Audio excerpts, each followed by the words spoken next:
مساء الخير يا جماعه، عاملين إيه؟ طبعا السوشيال ميديا مليانه فيديوهات، ففي فيديوهات بتعدي قدامك كده انت بتسال نفسك انتوا فين بتعملوا ايه وده ليه؟ انت مش فاهم ده ايه. سلطة قوم يا ابني الجزمة الهكسوس بره.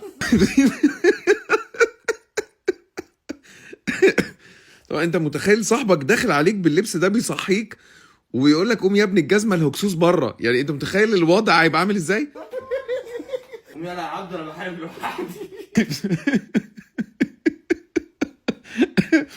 بيقول له قوم يا دي عبده، انا بحارب لوحدي ولابس بونبونيره، ده انا مش عارف انت جايبها منين. عبدو قوم انا لابس اهو، يلا لبسك على المنشر بره. سايبناك الخوذ على التسريح.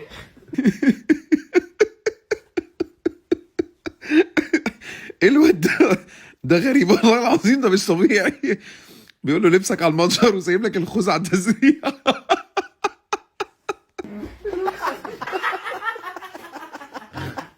انتوا عارفين كمان ايه الاغرب في الفيديو ده؟ اللي هو عبده، يعني عبده كل ده مصحي، يعني عبده بالنسبه له المشهد طبيعي. ثانيه واحدة. مين ده؟ بالو؟ يا اسطى لو ما كنتش هتيجي معانا من الاول كنت تقول يا عم. انت هتيجي يا اسطى الحرب ولا لا؟ حرب ايه؟ حرب؟ انا ابتديت اقتنع يعني انا ابتديت احس ان المشهد عادي وانا اللي متخلف يعني. ايه اللي هتيجي يا اسطى معانا الحرب؟ لو ما كنتش هتيجي كنت قلت انتوا خارجين. عشان الناس واقفه مستنيين بره والله. صور الفيديو. ايه اللي جابه كده؟ مولعه فين؟ عايز ولاعه.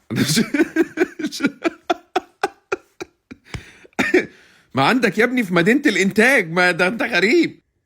عبدو عملت ايه؟ عملت ايه؟ عبده هيولع كده. قوم يا اسطى بقى، يا اسطى ايه الملل ده؟ ما تقوم يا عبده، ده انت غريب يا عبده والله، ده الراجل عمل لك كل حاجة عشان تقوم تروح الحرب.